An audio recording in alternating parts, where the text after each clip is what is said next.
नमस्कार, Kumar astro science में आपका स्वागत है मेरे एक नए वीडियो के साथ। आज के इस वीडियो में हम बात करेंगे मकर लगन के लिए कैप्रिकॉर्न एसेंडेंट के लिए मई 2024 के मंथली प्रेडिक्शन के विषय में। तो आइए सबसे पहले बात करते हैं प्लेनेटरी मूवमेंट के विषय में। सूर्य के 13 अप्रैल 2024 से 13 मई 2024 तक मेष राशि में एक्सॉल्टेड होकर आपके 4th हाउस में गोचर करेंगे और 13 मई के बाद ये आपके 5th हाउस में गोचर करेंगे। मंगल के 23 अप्रैल 2024 से 31 मई 2024 तक मीन राशि में आपके 3rd हाउस में गोचर करेंगे और बुध ग्रह 9 अप्रैल 2024 से 9 मई 2024 तक मीन राशि में डिबिलिटेटेड होकर आपके 3rd हाउस में गोचर करेंगे और 9 मई के बाद ये आपके 4th हाउस में मेष राशि में गोचर करेंगे। देवगुरु बृहस्पति 1 मई 2024 से 13 मई 2025 तक वृषभ राशि में आपके 5th हाउस में गोचर करेंगे, जिसमें कि 7 मई 2024 से 5 जून 2024 तक ये कंबस्ट हो जाएंगे। अप्रोक्सीमेट 30 डेज के लिए यहाँ पर ये कंबस्ट रहने वाले रहेंगे। शुक्र के 25 अप्रैल 2024 से 18 मई 2024 तक मेष राशि में आपके 4th हाउस में गोचर करेंगे और 18 मई के बाद ये आपके 5th हाउस में वृषभ राशि में गोचर करेंगे। शनि के 17 जनवरी 2023 से 29 मार्च 2025 तक कुंभ राशि में आपके 2nd हाउस में अपनी दूसरे राशि में गोचर करेंगे। राहु ग्रह 30 अक्टूबर 2023 से 17 मई 2025 तक मीन राशि में आपके 3rd हाउस में गोचर करेंगे और केतु के 30 अक्टूबर 2023 से 17 मई 2025 तक कन्या राशि में आपके 9th हाउस में गोचर करेंगे। अब मैं आपको हाउस वाइज बताने का प्रयास करता हूँ। सबसे पहले बात करते हैं 1st हाउस के विषय में। फर्स्ट हाउस के लॉर्ड शनि ग्रह जो कि आपके 2nd हाउस में गोचर कर रहे हैं और 1st हाउस के ऊपर देवगुरु बृहस्पति की एस्पेक्ट का होना और केतु ग्रह की एस्पेक्ट का होना। देखिए जो समय रहेगा, इस समय में आप किसी गुरु तुल्य व्यक्ति की एडवाइस लेकर के अगर कुछ कार्य करेंगे तो पर्याप्त मात्रा में अच्छे रिजल्ट आपको मिलते हुए दिखाई देंगे। आपका नेम फेम भी होगा, धन लाभ भी होगा, आप सही ट्रैक पर जा पाएंगे। अगर आप किसी अयोग्य व्यक्ति से या अपने मन से कोई गलत कार्य को करने का निर्णय ले लेंगे तो फिर आपका पतन होना यहाँ पर निश्चित है। इसके साथ साथ इस समय अवधि में आपको बिना सोचे समझे कोई भी यात्रा करना लाभदायी नहीं रहेगा। ये समय अवधि आपको धार्मिक कार्यों से जोड़ेगा, धर्म कर्म के कार्यों करने की रुचि देगा। इसके साथ साथ इस समय में चेहरे के ऊपर कुछ दाग, एलर्जी इत्यादि होना, मच्छर इत्यादि के काटने से फुंसी हो जाना, इस तरह की चीज़ों का या एलर्जी जैसी चीज़ों का होना यहाँ पर दिखाई देता है। परंतु उन्हें भी आप अगर आप धार्मिक रहें, रिलीजियस कार्यों करते रहें, मंदिर इत्यादि जाना, भगवान का भजन करना, सुमिरन करना, तो उन चीज़ों से इन चीज़ों के रिजल्ट को भी आप काफ़ी मात्रा में हटा पाएंगे। ये समय अवधि मन मस्तिष्क को 2 प्रकार के कार्यों के लिए बांटेगी, एक आध्यात्मिक, एक भौतिक। अगर आप आध्यात्मिक चीज़ों में लगते हैं तो आप किसी प्रकार की बीमारी से, किसी प्रकार की परेशानी से, किसी प्रकार की दिक्कत से परेशान नहीं होंगे, उनसे पार निकल जाएंगे। परंतु अगर आप भौतिक चीज़ों के लिए लालायित रहेंगे, भौतिक जगत में आप अपना परचम जमाना चाहेंगे, तो ये समय फिर आपको परेशानी दे सकता है। तो उसके लिए बचकर रहने का प्रयास कीजिए। सभी कार्य आपके मन के ऊपर डिपेंड रहेंगे। आप पॉजिटिविटी की तरफ जाना चाहते हैं, निगेटिविटी की तरफ, क्योंकि इस समय में आपके पास दोनों प्रकार की एनर्जी साथ में रहेंगी। जिस एनर्जी को आप चॉइस आपके पास होगी, जिस एनर्जी को आप पकड़कर चलना चाहें वैसा ही रिजल्ट आपको प्राप्त हो जाएगा। देखिए भोलेनाथ, भोले भंडारी शंकर, भगवान शंकर भी कहते हैं कि करनी का सुख तेरे हाथों, शिव के हाथों में परिणाम। भोलेनाथ आपके किए हुए कार्यों का फल आपको देंगे। जो भी कर्म आप करोगे उसका फल आपको प्रदान किया जाएगा और उसका सुख या दुख, जैसा कर्म किया है, जैसी फसल बोई है, उसका सुख या दुख भी आपको ही भोगना पड़ेगा। तो इसलिए अगर अच्छे कार्य करेंगे तो अच्छे कार्यों से आपका नेम फेम होगा, धन लाभ होगा और विद्या, बुद्धि, संतान, कार्य, व्यवसाय, जॉब इत्यादि के अंदर तरक्की होना दिखाई देगा। और अगर आप इससे विपरीत कार्य करेंगे तो विपरीत ही रिजल्ट की आशा कीजिएगा, फिर पॉजिटिव रिजल्ट की आशा करना भी बेकार है। आगे बात करते हैं आपके 2nd हाउस के विषय में। 2nd हाउस में शनि ग्रह का गोचर और 2nd हाउस के ऊपर किसी ग्रह के एस्पेक्ट का ना होना। देखिए ये जो समय रहेगा, इस समय में आपको अपनी वाणी के अंदर एक सौम्यता रखनी है। किसी प्रकार से वाणी के लिए किसी भी वाणी दोष किसी प्रकार से ना होने पाए। वाणी से आप अच्छे शब्द बोलिएगा। किसी भी व्यक्ति को प्रताड़ित ना करें अपनी वाणी से। व्यक्ति विशेष या कोई जानवर हो उसे प्रताड़ित ना करें। इसके साथ साथ घर परिवार के सदस्यों के साथ वार्तालाप करते समय अच्छे और शुभ लगने वाले शब्दों का प्रयोग कीजिएगा। आप मजाक में भी किसी को अनुचित शब्द का प्रयोग ना कीजिए, क्योंकि जो शब्द आप बोलेंगे वही शब्द मल्टीप्लाई होकर के आपको सुनने के लिए मिलेंगे, आपको सुनने पड़ेंगे। तो आपको जो सुनना प्रिय लगता है वही आप दूसरे के लिए बोलेंगे, तभी जाकर के आपको प्रिय चीज़ें प्राप्त हो पाएगी। इस समय में प्रसादम इत्यादि का आपको काफ़ी मात्रा में लाभ मिलता हुआ दिखाई देगा। परिवार का सुख भी प्राप्त होगा।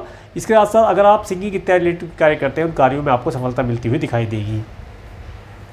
इसके बाद बात करेंगे आपके थर्ड हाउस के विषय में, थर्ड हाउस के लॉर्ड देवगुरु बृहस्पति जो कि आपके 5th हाउस में गोचर कर रहे हैं, और थर्ड हाउस में राहु मंगल बुध ग्रह का कंजक्शन होना, और थर्ड हाउस के ऊपर केतु ग्रह के एस्पेक्ट का होना। देखिए यहाँ पर ग्रह बताते हैं कि आपको अपनी विद्या बुद्धि एजुकेशन के लिए मन मस्तिष्क का पूरा प्रयोग करना चाहिए। कहीं पर भी अगर आप चूक कर देते हैं, सबसे पहले तो मैं यही कहूँगा कि आप अपने बर्थ चार्ट को दिखा करके अगर आप किसी एस्ट्रोलॉजर से गाइडेंस ले लेते हैं कि इस समय में आपको क्या सब्जेक्ट पढ़ना चाहिए जो आपके करियर में आपको सपोर्ट प्रदान कर पाए, तो बहुत ही अच्छा रहेगा। और अगर आप ऐसा नहीं कर पाते तो किसी मेंटर या गाइड या टीचर से आप सलाह ले सकते हैं कि आपके लिए कौन सा सब्जेक्ट पढ़ना लाभदायी रहेगा, जिस सब्जेक्ट में आप सफलता प्राप्त कर पाएँ। दूसरी चीज़, एजुकेशन इस समय में आपकी अच्छी चलती दिखाई देगी, एजुकेशन में आपको सफलता प्राप्त होगी, और आप जो भी एजुकेशन लेंगे उसे बहुत जल्दी आप समझ जाएंगे, सीख जाएंगे, पढ़ लेंगे, उसका ज्ञान आपको तुरंत प्राप्त हो जाएगा। ये समय आपको आध्यात्मिक कार्यों से भी जोड़ेगा, आध्यात्मिक पुस्तकों को पढ़ना, आध्यात्मिक रुचि आपके अंदर जागृत करेगा, धन को कमाने के नए नए आइडियाज़ वो आपको प्रदान करेगा। ये समय अवधि आपके पास धन कमाने के नए नए आइडियाज़ होना, आइडियाज़ आएंगे, ये पूरा समय आपके पास रहेगा। इस समय में आपके पास धन कमाने के नए नए आइडियाज़ आएंगे, उन्हें आप नोट डाउन कर लें। अभी इम्प्लीमेंट करने का समय नहीं है, इम्प्लीमेंट करने का समय आगे आएगा, उस समय में आप उन्हें इम्प्लीमेंट करके लाभ प्राप्त कर पाएंगे। कोई नया व्यापार व्यवसाय, कोई नया स्टार्टअप आप करके, नई कंपनी लगा करके, नई जॉब करके आप धन लाभ प्राप्त कर पाएंगे। तो इन चीज़ों का थोड़ा ध्यान रखेंगे तो लाभ प्राप्त होगा। इसके साथ साथ अगर आप संतान को कंसीव करना चाहते हैं तो संतान को कंसीव कर पाएंगे, समय अच्छा है। थोड़ा सा दान पुण्य कर लिया जाए, अपने बर्थ चार्ट के अनुसार महादशा वगैरह दिखा करके थोड़ा सा हस्बैंड वाइफ थोड़ा सा दान पुण्य कर ले, भगवान का सुमिरन करते रहे, एक उत्तम संतान को कंसीव करा के उत्तम संतान का सुख प्राप्त कर पाएंगे। अगर आपके पहले से संतान है तो आप देखेंगे संतान के माध्यम से आपको धन लाभ लेम फेम मिलने की संभावना दिखाई देती है। परंतु यहाँ पर एक चीज़ आप ध्यान रखें कि संतान के लिए भी आप कुछ दान पुण्य कराएं। संतान के हाथ से छोटे छोटे दान पुण्य, जैसे पक्षियों को दाना खिलाना, गाय की सेवा करना, जानवरों की सेवा करना, ये आप एक्टिविटी में उन्हें डालें ताकि उनके अंदर अच्छे संस्कार डल जाएं। और फिर जब अच्छे संस्कार का बीज लग जाएगा तो वह बच्चा आपका काफ़ी ग्रोथ प्राप्त करेगा। इसके बाद बात करेंगे आपके 6th हाउस के विषय में। 6th हाउस के लॉर्ड बुध ग्रह जो कि आपके 3rd और 4th हाउस में गोचर करेंगे, और 6th हाउस के ऊपर मंगल ग्रह के एस्पेक्ट का होना। देखिए ये जो समय रहेगा, इस समय में एनिमी आपके स्वतः नष्ट हो जाएंगे। अगर आपको कोई डिजीज़ थी, कोई डिजीज़ परेशान कर रही थी, तो वो अब यहाँ से हट जाएगी। डिजीज़ अब आपको परेशान नहीं कर पाएगी। आप यकीन मानिए, आपको पिछले समय में कोई डिजीज़ थी तो वह आप सही हो जाएगी, परंतु मेडिसिन जो उसकी चलती है वो कंटिन्यू रखें। मेडिसिन बिना डॉक्टर के कंसल्ट के ना छोड़ें। और इस समय में अगर आपने कोई ऋण लिया था पिछले समय में तो वो ऋण भी आप पे कर पाएंगे, ऋण भी आपको परेशान नहीं करेंगे। इस समय मैटरनल अंकल आंटी से भी अगर कोई लाभ लेना चाहते हैं तो उनसे मांग सकते हैं, ये मांगने का समय है, उनसे आप मांग के लाभ प्राप्त कर पाएंगे। इसके बाद बात करेंगे आपके 7th हाउस के विषय में। 7th हाउस के ऊपर राहु ग्रह के एस्पेक्ट का होना। और देखिए ये जो समय रहेगा, इस समय में अगर आप कोई नई पार्टनरशिप करना चाहते हैं तो पार्टनरशिप करने के लिए थोड़ा सा रुक जाए। पार्टनरशिप करने के लिए समय बेहतर नहीं दिखाई देता है, पार्टनर आपको चीट कर सकता है। और जो पार्टनरशिप पहले से अगर हमने कर रखी है तो क्या करें, तो पार्टनर के साथ डिनर कीजिए या लंच कीजिए। एक किसी भी दिन कोई भी समय एक बार आप लंच या डिनर के लिए उसे अपने इनवाइट कीजिएगा, या उसके साथ होटल मोल रेस्टोरेंट पे जाइएगा, वहाँ पर बातचीत करिए। आपको उसके मन की जो बातें हैं वो पता चलेगी। आप व्यापार में किस प्रकार से ग्रोथ कर सकते हैं, उन चीज़ों के लिए रास्ते आपको प्राप्त होंगे और आप सफलता प्राप्त कर पाएंगे। व्यापार जगत में आपको अचानक से लाभ प्राप्त होने के अवसर वहाँ पर मिलते दिखाई देंगे। इसके साथ साथ जो व्यक्ति मैरिड है उन्हें वैवाहिक जीवन का सुख प्राप्त होगा, परंतु वैवाहिक जीवन के साथ साथ यहाँ पर थोड़ा सा समय थोड़ा सा परेशानी वाला भी दिखाई देता है, थोड़ा सा कहासुनी होना। देखिए जब हस्बैंड वाइफ होते हैं थोड़ा सा कहासुनी भी होती है, परंतु ज़्यादा नहीं होगा। ये आप मैनेज कर जाएंगे क्योंकि आप बहुत जल्दी चीज़ों को समझ लेते हैं कि कारण क्या है, रूट क्या है जिसकी वजह से ये काम हुआ। फिर उस रूट पर ऊपर आप कार्य करते हैं तो चीज़ें आगे के लिए अच्छी हो जाती हैं। तो चीज़ों का ध्यान रखेंगे। इसके साथ देखिए स्पाउस के साथ भी अगर कोई मतलब जी अगर आपका रिलेशन ठीक नहीं है तो उसे मार्केट में लेके जाएं, किसी होटल में, पार्क में, डिस्को में, जहाँ पर भी आप जाते हैं, मंदिर में अपने साथ लेकर जाएँ। वहाँ पर आप कुछ दान पुण्य इत्यादि कीजिएगा, कुछ खाना पीना इत्यादि कीजिएगा तो लाभ प्राप्त होगा, रिलेशन इंप्रूव हो जाएंगे। इसके बाद बात करेंगे आपके 8th हाउस के विषय में। 8th हाउस के लॉर्ड सूर्य ग्रह जो कि आपके 4th और 5th हाउस में गोचर करेंगे। 8th हाउस के ऊपर शनि ग्रह के एस्पेक्ट का होना। और बस देखिए ये जो समय रहेगा, इस समय में अगर आपको कोई वार्षिक संपत्ति प्राप्त होने वाली है तो उस वार्षिक संपत्ति के लिए आप सरकारी व्यक्तियों की मदद ले सकते हैं। सरकार की आपको पूरी सपोर्ट प्राप्त होगी और अपने कार्य को आप पूर्ण कर पाएंगे। इसके साथ साथ जो किसान भाई है वे सरकार की मदद से या सरकार से धन लेकर के अपनी खेती के कार्य में या अपने ज़मीन इत्यादि में लगा करके नई मशीन इत्यादि ला करके लाभ प्राप्त कर पाएंगे। अगर आप साइंटिस्ट वर्ग के लोग हैं, PhD इत्यादि कर रहे हैं, तो इस समय में सरकार से आपको कुछ पुरस्कार इत्यादि मिलने की संभावना मिलती हुई दिखाई देती है। आगे बात करेंगे आपके 9th हाउस के विषय में। 9th हाउस में केतु ग्रह का गोचर, 9th हाउस के लॉर्ड बुध ग्रह जो कि आपके 3rd और 4th हाउस में गोचर करेंगे और 9th हाउस के ऊपर देवगुरु बृहस्पति के एस्पेक्ट का होना। देखिए ये जो समय रहेगा, इस समय में आपको अगर आप फॉरेन जाना चाहते हैं हायर एजुकेशन के लिए तो अपॉर्चुनिटी मिलती हुई दिखाई देगी, परंतु मैं फ़ॉरेन जाने के लिए मना कर रहा हूं अभी, क्योंकि अंगारक योग बना है। इस समय में फ़ॉरेन लैंड पर जाना कोई ज़्यादा फलदायी नहीं देगा। इस समय में किसी न किसी प्रकार से कुछ परेशानी वहाँ पर होना या बंधन में पड़ जाना यहाँ पर दिखाई देता है। इस समय में आप ऑनलाइन कम्युनिकेशन के माध्यम से एजुकेशन प्राप्त कर सकते हैं। ऑनलाइन मीडिया से आप अगर चाहें तो एजुकेशन प्राप्त करके लाभ प्राप्त कर सकते हैं। बाद में समय आपको मिलेगा, फिर आप फ़ौरन जा करके अपना सर्टिफिकेट वगैरह जो भी है वो वहाँ से ला सकते हैं, या जो काम आपका रह जाएगा वो वहाँ पर जा करके आप आने वाले समय में एजुकेशन प्राप्त करके लाभ प्राप्त कर पाएंगे।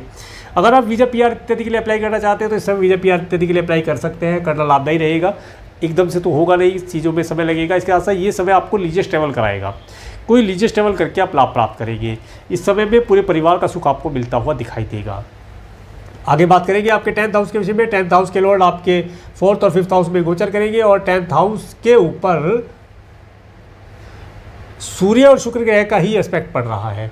देखिए 18 मई 2024 तक का समय कार्य व्यवसाय में बहुत अच्छा आप कर पाएंगे, कार्य व्यवसाय बहुत अच्छा चलेगा। इस समय में अगर आप किसी फीमेल को अपने यहाँ पर या अपोजिट सेक्स वाले व्यक्ति को अपने कार्य क्षेत्र में जॉब पर हायर करते हैं तो या उनसे एडवाइस लेकर कार्य करते हैं तो कार्य क्षेत्र में बहुत अच्छी उन्नति होती हुई दिखाई देती है। इसके साथ साथ इस समय में आप अपने कार्य क्षेत्र में अगर कोई जैसे कहते हैं कि रेनोवेशन कराना चाहते हैं, सौंदर्यीकरण करना चाहते हैं या उसके लिए कुछ एडवर्टाइजमेंट करना चाहते हैं तो ये समय 18 मई 2024 तक का समय एडवर्टाइजमेंट करने के लिए बहुत अच्छा है।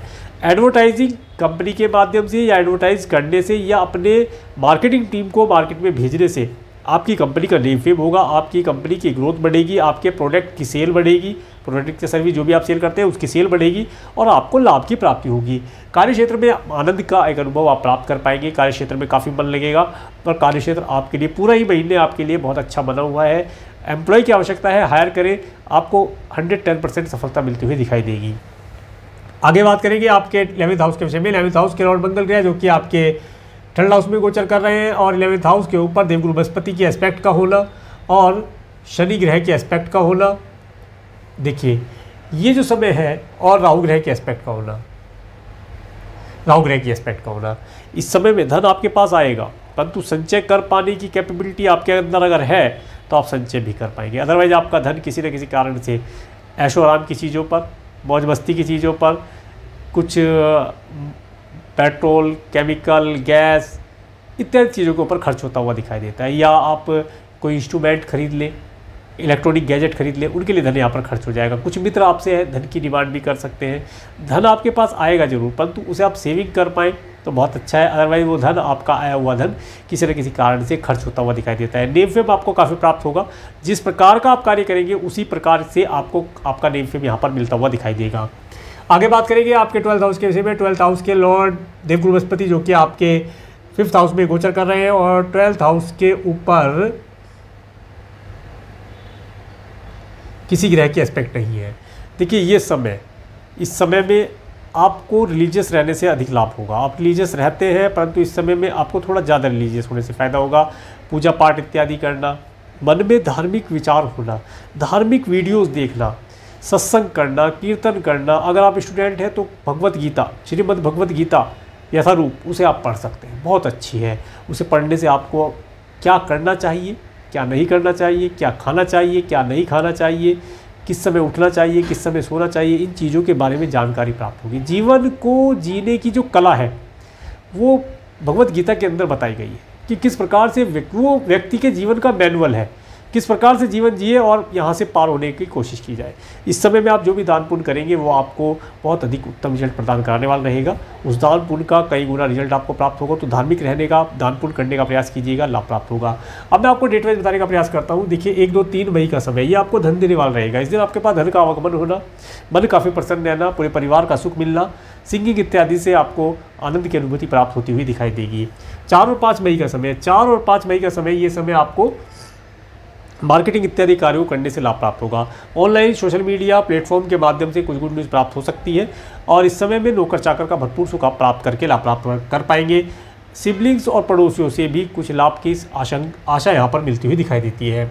इसके बाद 6 और 7 मई का समय, 6 और 7 मई का समय, ये समय आपके माता तुल्य स्त्रियों की हेल्प के लिए अच्छा दिखाई देता है। उनसे धन लाभ, कोई एडवाइस लेना चाहते हैं उसके लिए अच्छा दिखाई देता है। कोई व्हीकल का प्रयोग करें, पूरे परिवार का इस समय में कहीं घूमने जाने का योग बनता हुआ दिखाई देता है। पेट्स इत्यादि पाल रखे हैं तो पेट्स इत्यादि के माध्यम से आपको एक पीस की, एक शांति का अनुभव प्राप्त होना, मन काफ़ी प्रसन्न है, ऐसी व्यवस्थाएं बनती हुई दिखाई देती है। घर परिवार में सौंदर्यकरण अगर करना चाहते हैं तो इस समय का प्रयोग करके आप कर सकते हैं। कोई भी आप डेकोरेशन करना चाहते हैं या उसका कंस्ट्रक्शन कराना चाहते हैं या रेनोवेशन कराना चाहते हैं, घर है या व्हीकल है, उन चीज़ों को आप करने से लाभ प्राप्त होगा।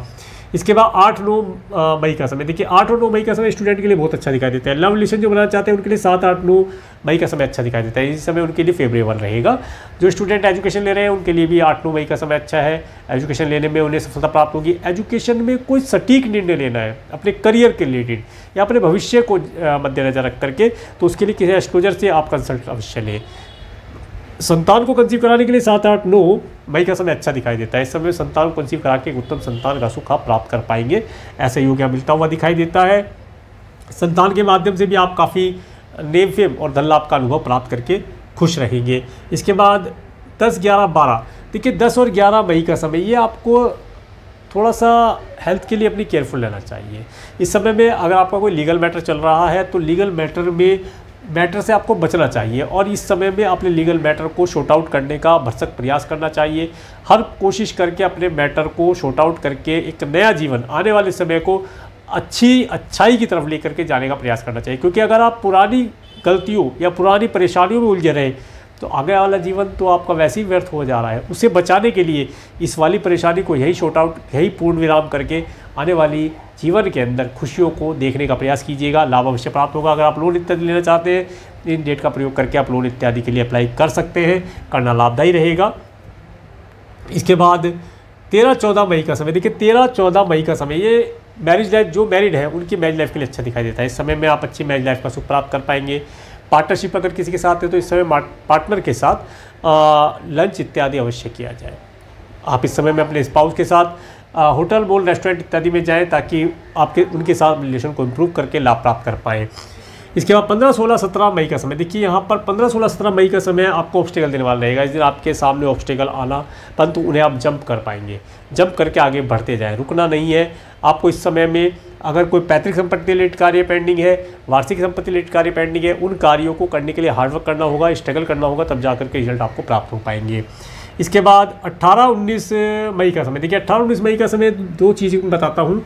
एक तो आपको धन लाभ इस समय प्राप्त होने वाला है, इसके साथ साथ इस समय भाग्य का भरपूर सपोर्ट आपको प्राप्त होगा। अगर आप फॉरेन जाना चाहते हैं, वीज़ा, PR इत्यादि के लिए अप्लाई करना चाहते हैं, इस समय का प्रयोग करके लाभ प्राप्त कर सकते हैं। परंतु फॉरेन जाने के लिए मैं नहीं बोल रहा हूं, मैं सिर्फ आपको वीज़ा, PR, ग्रीन कार्ड के लिए एप्लीकेशन सबमिट करने के लिए बोल रहा हूं, क्योंकि इस समय में फॉरेन जाना किसी प्रकार से बेहतर नहीं दिखाई देता है। समय आने वाला समय फॉरेन में रहने वाले जो स्टूडेंट हैं या जो फॉरेनर हैं, यहाँ से NRI बन के गए हैं, उनके लिए थोड़ा दिक्कत वाला दिखाई देता है। इसलिए मैं चाहता हूँ कि अभी आप फॉरेन ना जाएँ, थोड़ा रुक जाएँ, वेट कर ले, प्लेनेट अच्छे हो जाएंगे, फिर आप फॉरेन भी जा पाएंगे। अप्लाई करके रख लिया जाए, बहुत अच्छा रहेगा। आगे 20, 21, 22 मई का समय, देखिए 20, 21, 22 मई का समय, ये समय जॉब और बिजनेस जो जॉबलेस है उनके लिए बहुत अच्छा दिखाई देता है। जॉब के लिए प्रयास किया जाए। देखिए कुछ ना करने से बेहतर है कि कुछ इंटरव्यू, कुछ रिटन एग्जाम दिए जाए, जॉब के लिए प्रयास किया जाए। जो भी जॉब मिलती है उसे आप इस समय में तो ग्रहण करें। आने वाले समय में अच्छी जॉब की भी मिलने की संभावना दिखाई देती है। वैसे तो यहाँ पर ये दिखाई देता है कि अच्छी जॉब, अच्छी कंपनी, अच्छा सैलरी पैकेज इस समय मिलता हुआ दिखाई देता है। प्रयास करेंगे, अवश्य लाभ प्राप्त होगा। अगर आप बिजनेस करते हैं, बिजनेस में एक्सपेंशन करना चाहते हैं, नया एम्प्लॉय हायर करना चाहते हैं, तो आप कर सकते हैं। इस समय फीमेल की एडवाइस या अपोजिट सेक्स वाले व्यक्ति की एडवाइस लेकर के कार्य करने से अधिक उत्तम रिजल्ट मिलते हुए दिखाई देंगे और धन लाभ प्राप्त होगा। इसके बाद 23-24 मई का समय, देखिए 23-24 मई का समय आपको धन देने वाला रहेगा। इस समय में धन आपके पास आएगा, परंतु सेव कितना कर पाते हैं, मित्रों के ऊपर कितना खर्च कर पाते हैं और किस प्रकार से आप धन को प्राप्त करते हैं, वो सब चीज़ें आपके ऊपर मैटर करेंगी। आपके ऊपर डिपेंड है कि आप कितनी मात्रा में धन को सेव कर पाते हैं या आप अपने धन को इलेक्ट्रॉनिक गैजेट इत्यादि के ऊपर खर्च करते हैं, वो सब आपको देखना है। आपको सेविंग करनी चाहिए। बट इसके बाद 25-26 मई का समय, 25-26 मई का समय देखिए आपके लिए एक्सपेंसिव रहने वाला है। पिछले समय में हो सकता है आपके पास धन आए और इस समय में आप अपने धन को डोनेशन इत्यादि कार्यों पर खर्च करें तो अति उत्तम है। अदरवाइज आपका धन किसी न किसी प्रकार से मेडिकल, मेडिसिन, हॉस्पिटल, दंड, बंधन, कारागार जैसी चीज़ों पर खर्च होता हुआ दिखाई देता है। इस समय में आप अपने धन को, अगर आपका कोई कोर्ट केस चल रहा है, इस समय में कोर्ट केस को शॉर्ट आउट, धन दे करके शॉर्ट आउट भी किया जा सकता है। उसके लिए बेहतरीन समय है। आने वाले जीवन को एक नई दिशा, नए उजारे के साथ देख करके लाभ प्राप्त कर पाएंगे। पिछली परेशानियां यहाँ पर आपकी शॉर्ट आउट होती हुई दिखाई देती हैं। इसके बाद 27-28 मई का समय, देखिए 27-28 मई का समय जो आपको है, ये आप इस दिन काफ़ी खुश रहेंगे। आपके पास धन का आवागमन होना और इस समय में कुछ ड्रेसिंग सेंस के ऊपर कार्य करना, नए वस्त्र परचेज करना, इन सब चीज़ों से आप लाभ प्राप्त कर पाएंगे। इसके बाद 29-30 जो है इसमें धन का है, परिवार का सुख होगा। 31 मई का समय, देखिए 31 मई का जो समय रहेगा, ये समय आपको मार्केट में जाने से नए क्लाइंट कस्टमर मिलते हुए दिखाई देंगे या फिर ऑनलाइन कम्युनिकेशन के माध्यम से कोई गुड न्यूज़ मिलती हुई दिखाई देती है। तो ये था मई 2024 का मंथली प्रेडिक्शन। और मेरे इस वीडियो को प्रेम पर देखने के लिए मेरे चैनल पर प्रेम को बनाने के लिए आपका प्रेम को धन्यवाद। नमस्कार।